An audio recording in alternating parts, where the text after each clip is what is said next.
Assalamualaikum warahmatullahi wabarakatuh. Halo sahabat bahasa, apa kabar hari ini? Semoga selalu dalam keadaan sehat walafiat ya. Jangan lupa, dalam keadaan pandemi COVID-19 ini, kalian harus tetap jaga kebersihan ya. Jika mau keluar rumah, pastikan kalian tetap menggunakan masker, membawa hand sanitizer, dan tetap jaga jarak 1 meter. Pada pembelajaran hari ini, kita akan membahas mengenai struktur teks eksplanasi. Namun, sebelum itu, pastikan kalian sudah menonton video sebelumnya di Google Classroom ya, karena antara video ini dan video sebelumnya itu terkait antara satu dengan yang lainnya, di mana video sebelumnya itu membahas mengenai definisi teks eksplanasi. Tapi sekarang kita akan membahas lebih detail lagi dan lebih dalam lagi mengenai struktur teks eksplanasi. Dan nanti akan saya bahas sedikit mengenai kaidah kebahasaan teks eksplanasi. Apa yang sahabat bahasa ketahui mengenai struktur teks eksplanasi? Sama halnya dengan jenis teks lainnya, teks eksplanasi ini juga memiliki struktur baku loh. Sesuai dengan karakteristik umum dari isinya, teks eksplanasi dibentuk oleh beberapa bagian. Bagian yang pertama yakni identifikasi fenomena, dan yang kedua yakni penggambaran rangkaian kejadian atau proses kejadian. Nah, yang ketiga ada ulasan atau review. Di dalam identifikasi fenomena terdapat latar belakang kejadian suatu fenomena yang terjadi. Dan yang kedua yakni proses kejadian. Nah, di dalam proses kejadian ini terdapat kronologis atau runtutan suatu fenomena yang terjadi, dan juga ada penyebab dari fenomena itu. Nah, yang ketiga yakni ulasan atau review. Di dalam ulasan atau review ini berisi tentang ulasan kembali atau penilaian tentang konsekuensi atau kejadian atau fenomena yang telah dipaparkan sebelumnya. Oke, kita langsung saja ke struktur yang pertama, yakni identifikasi fenomena. Nah, identifikasi fenomena ini bertujuan mengidentifikasi sesuatu yang akan diterangkan atau fenomena yang akan dijelaskan. Nah, hal itu bisa terkait dengan fenomena alam, sosial, budaya, dan fenomena lainnya.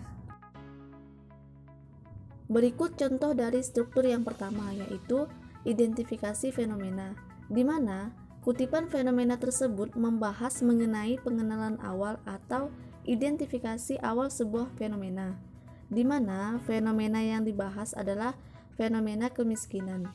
Jadi, dapat kita lihat dalam paragraf tersebut membahas mengenai definisi umum dari sebuah kemiskinan. Struktur yang kedua yakni penggambaran rangkaian kejadian atau proses kejadian. Nah, di dalam penggambaran rangkaian kejadian ini memerinci proses kejadian yang relevan dengan fenomena yang diterangkan atau dijelaskan sebagai pertanyaan atas bagaimana atau mengapa.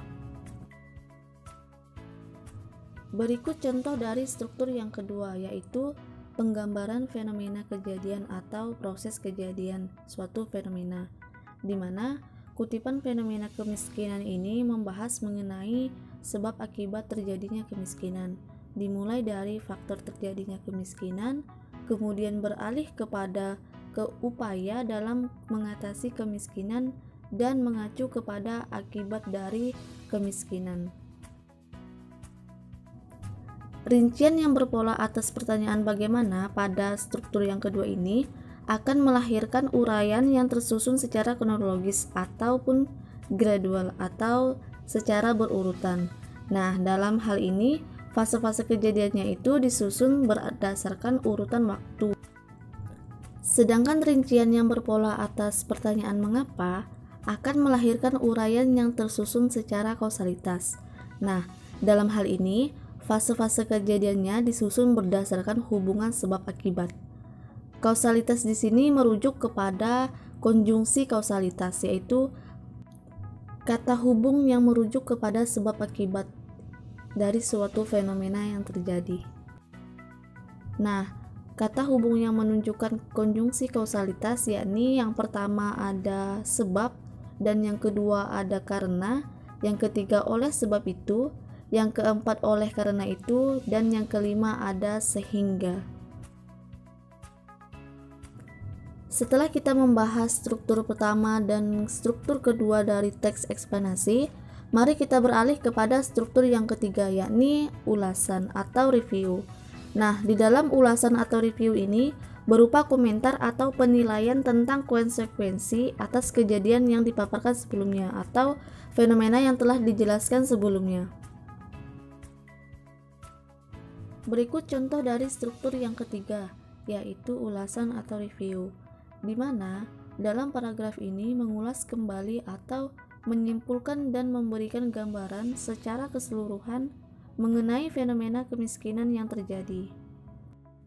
Setelah mempelajari tentang struktur dari teks eksplanasi, kalian dipersilahkan membuka Google Classroom dan mengerjakan tugas yang telah saya sematkan bersama dengan video ini. Nah, bagaimana sahabat bahasa? Menarik bukan mempelajari tentang struktur teks eksplanasi? Semoga video ini bisa dimengerti dan bermanfaat bagi kita semua. Sampai jumpa di video pembelajaran selanjutnya. Assalamualaikum warahmatullahi wabarakatuh.